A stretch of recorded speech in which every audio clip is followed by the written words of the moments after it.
खबरें जो आ रही है इंडियन ओरिजिन के ऋषि सोनक साहब जो है वो बनने के लिए जा रहे हैं। 5 अगस्त 2019 के बाद तो भारत की जो है पोजीशन में और सख्ती आई है, इन द सेंस कि अभी देखिए ना, पिछले हफ्ते उन्होंने तकरीबन ऐलान किया कि जो G20 की कुछ मीटिंग्स न सिर्फ जम्मू और कश्मीर में होंगी बल्कि अब लद्दाख में भी होंगी।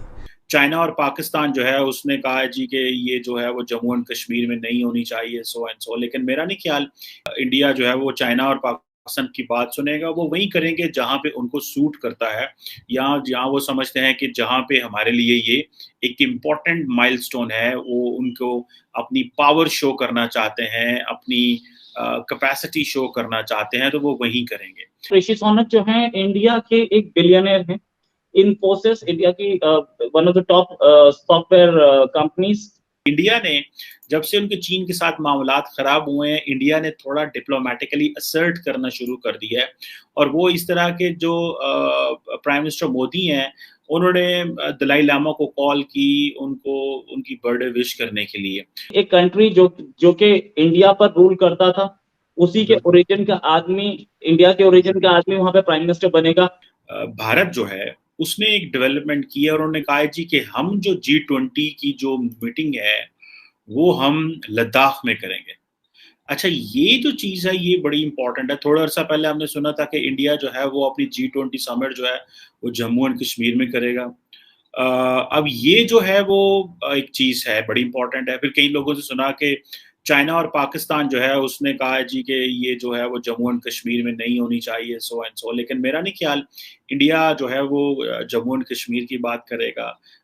इंडिया जो है वो चाइना और पाकिस्तान की बात सुनेगा। वो वही करेंगे जहां पे उनको सूट करता है, या जहां वो समझते हैं कि जहां पे हमारे लिए ये एक इम्पोर्टेंट माइलस्टोन है, वो उनको अपनी पावर शो करना चाहते हैं, अपनी कैपेसिटी शो करना चाहते हैं, तो वो वही करेंगे।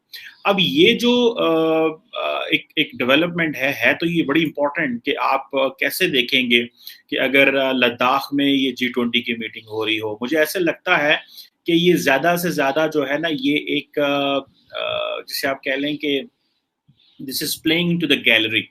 ये प्लेइंग टू द गैलरी है, क्योंकि इतने बड़े पैमाने पे सिक्योरिटी अरेंज करना, इतने बड़े पैमाने पे ट्रांसफ़र करना, सारा इंटायर जो है वो इंटरनेशनल कम्युनिटी को वहाँ पे इनवाइट करना। अगर फॉरेन मिनिस्टर्स लेवल की होती है या वो हेड ऑफ स्टेट्स या गवर्नमेंट्स आते हैं, तो वो भी एक ज़ाहिर बात है एक बड़ी डेवलपमेंट है। कोई इतना आसान काम नहीं है लद्दाख में या कश्मीर में करना। लेकिन आप अगर इंडिया की सिग्नलिंग चेक करें तो वो that signalling is very important. आप इसको इग्नोर नहीं कर सकते। अच्छा, आज सुबह जो ये बात पता चली कि जो इंडिया के फॉरेन मिनिस्टर डॉक्टर जयशंकर हैं और चाइनीज फॉरेन मिनिस्टर वांग जी की बाली में मुलाकात हुई। अगर आपको मैं थोड़ा सा बैकग्राउंड बताता चलूं कि इंडिया ने जब से उनके चीन के साथ मामलात खराब हुए हैं, इंडिया ने थोड़ा डिप्लोमेटिकली असर्ट करना शुरू कर दिया है। और वो इस तरह के जो प्राइम मिनिस्टर मोदी हैं, उन्होंने दलाई लामा को कॉल की उनको उनकी बर्थडे विश करने के लिए। और ये उन्होंने आई थिंक सेकंड टाइम ये किया है। और ये बेसिकली जिसे आप कह लें कि पिछले साल भी की थी और इस दफ़ा भी उन्होंने किया। और जारी बात है एक बड़ा मेजर स्टैंड ऑफ है। अब जयशंकर साहब ने भी एक ट्वीट की और उन्होंने कहा जनाब कि ये जो बाली में मीटिंग हुई है इसमें ये सिर्फ 1 घंटे की मीटिंग थी और सिर्फ आउटस्टैंडिंग इश्यूज पे हमने बात की, जो बायलैटरल रिलेशंस हैं। देखिए, एक बात मैं बताऊं, बड़े फोरम्स पे होने का फायदा ये होता कि एटलीस्ट यू कीप टॉकिंग। अब हमारा ये है कि हम क्योंकि बड़े फोरम्स पे ज्यादातर नहीं जाते, तो हमारी तो इंडिया से बात भी नहीं होती, हमारा तो आमना सामना भी नहीं होता। ये बड़े इंपॉर्टेंट क्वेश्चन है जिनको समझना पड़ेगा और जिनके आपको देखना पड़ेगा कि ये इन क्वेश्चंस की क्या वैल्यू है। अब चाइनीज जारी बात है, वो समझते हैं कि जो भारत है, चाइनीज समझते हैं कि भारत असर्ट कर रहा है। हालांकि जारी बात है चाइना को इस चीज़ का पता है कि हमें किस तरह वो ज़्यादा असर्ट कर रहे हैं, बिकॉज उनको पता है कि हम एक वो जो इंडिया को जो रोल मिल रहा है खित्ते में, हमें उसमें इंडिया के रोल को रोकना है या कंट्रोवर्शियल करना है, ताकि हम ये कह सकें कि जनाब इंडिया इज नॉट, हम इंडिया को स्मूथली वो रोल ना लेने दें।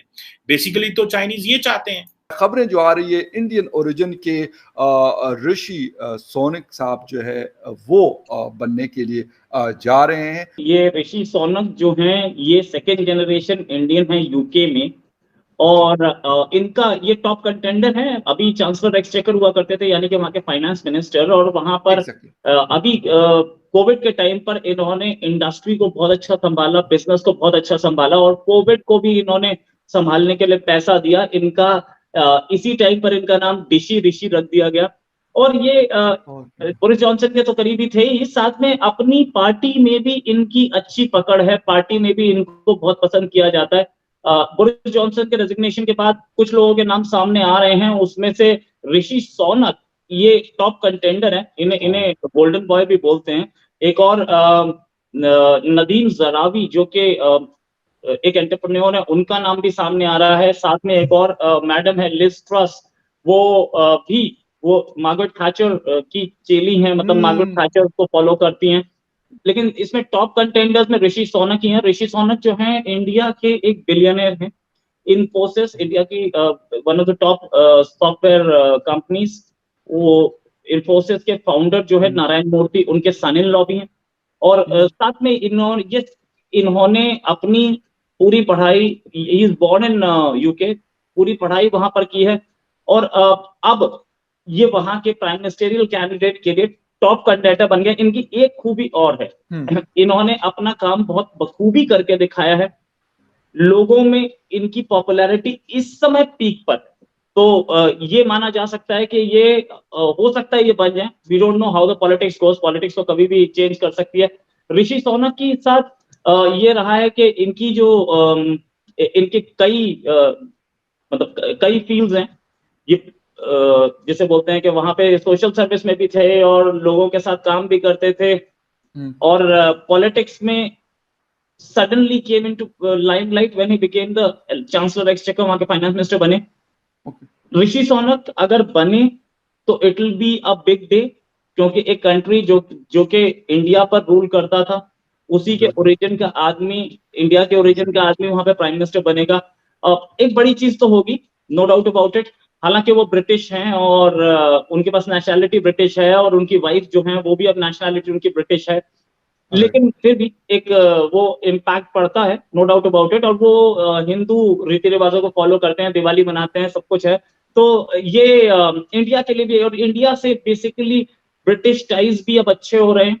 तो ब्रिटेन के साथ जो हम टाइज कर रहे हैं, और हमारा जो बिजनेस है, ब्रिटेन वर्ल्ड की टॉप इकोनॉमीज में आता है, और ब्रिटेन बहुत टाइम से हमारे पास इन्वेस्टमेंट्स, और हम उनके पास इन्वेस्टमेंट्स की बातचीत कर रहे थे। हमारे टाटा ग्रुप ने बहुत वहां पे इन्वेस्टमेंट्स की थी, और उन्होंने इंडिया में की थी। अभी बोरिस जॉनसन भी आए थे, तो यहाँ पर जेसीबी मशीन के ऊपर बैठे हुए थे। तो it will be good to see an Indian origin person there. SCO Shanghai Cooperation Organisation की वज़राए ख़ारजा का एक इजलास हो रहा है ताशकंद, उज़्बेकिस्तान का जो दारुल हुकूमत है, वहाँ पे 27-28 जुलाई को। और उसके बाद फिर SCO की समिट भी होगी, जो कि 17-16 सितंबर को होगी, बट वो समरकंद में होगी, उज़्बेकिस्तान ही में। मैं कुछ अखबारात भारत के पढ़ रहा था, और मुझे कुछ तासुर ये मिला कि शायद बिहाइंड द सीन्स कुछ कोशिश हो रही है कि पाकिस्तान और भारत के वज़ीर ख़ारजा की मुलाकात हो जाए ताशकंद में, और फिर अगर ये मुलाकात कोई मस्बत अंदाज से ख़त्म होती है तो फिर शायद दोनों वज़राए आज़म भी मिल लें समरकंद में जब SCO की समिट होगी। हमारे वज़ीर ख़ारजा की जो वज़ीर ख़ारजा हैं, उनकी मुलाकात तो शायद न्यूयॉर्क में भी हो जाती जब हमारे वज़ीर ख़ारजा गए थे UN की जो फूड सिक्योरिटी कॉन्फ्रेंस थी, लेकिन चूँकि उनकी दादी साहिबा का इंतकाल हो गया तो वो नहीं जा सके, और उसके बाद फिर हमारे डेलीगेशन की जो सरबराही थी वो वज़ीर मुमलिकत ने की, हिना रब्बानी खर साहिबा ने। देखिए, बुनियादी तौर पे तो कोई भी इंगेजमेंट के ख़िलाफ़ नहीं है। हम सब चाहते हैं कि भारत के साथ हमारे ताल्लुक़ात बेहतर हों, और जो हमारे मसाइल हैं, तनाज़ात हैं, वो हल हों। लेकिन मेरा सवाल तो यही है कि आया कुछ तब्दीली आई है 5 अगस्त 2019 के बाद, या भारत ने अपने रवैये में, जहाँ तक जम्मू और कश्मीर का तनाज़ा है, उसमें कोई लचक दिखाई है? हम क्या हमारी तवक्कुआत हैं और हम क्या अचीव करना चाहते हैं। मामला तो कुछ उल्टा ही है, क्योंकि 5 अगस्त 2019 के बाद तो भारत की जो है पोजीशन में और सख्ती आई है, इन द सेंस कि अभी देखिए ना, पिछले हफ्ते उन्होंने तकरीबन ऐलान किया कि जो G20 की कुछ मीटिंग्स न सिर्फ जम्मू और कश्मीर में होंगी बल्कि अब लद्दाख में भी होंगी। इसका तो मतलब ये हुआ कि उनकी जो जम्मू और कश्मीर पे पोजीशन है उसमें तो कोई तब्दीली नहीं आई। और अगर आप दोबारा इंगेजमेंट की तरफ जाना चाहते हैं, क्योंकि पाकिस्तान की भी तो ख्वाहिश यही लगती है जब से ये हुकूमत आई है, क्योंकि हमारे वज़ीर ख़ारजा ने यहाँ पे एक थिंक टैंक इस्लामाबाद में कुछ रोज़ पहले एक तकरीर में कहा था कि जी कोई हर्ज नहीं है, री इंगेजमेंट होनी चाहिए भारत के साथ, हमें ट्रेड भी करना चाहिए and so on and so fourth. तो ये एक ख्वाहिश तो यहाँ है, लेकिन क्वेश्चन ये है कि आपकी ख्वाहिश अपनी जगह बजा, आपकी ख्वाहिश का हम एहतराम करते हैं, लेकिन रियासत पाकिस्तान को क्या फ़ायदा है। अब ये जो एक तासुर ये भी मिलता है कि शायद अमेरिका भी कोशिश कर रहा है कि इंगेजमेंट का जो प्रोसेस है पाकिस्तान और भारत के दरमियान ये बहाल हो।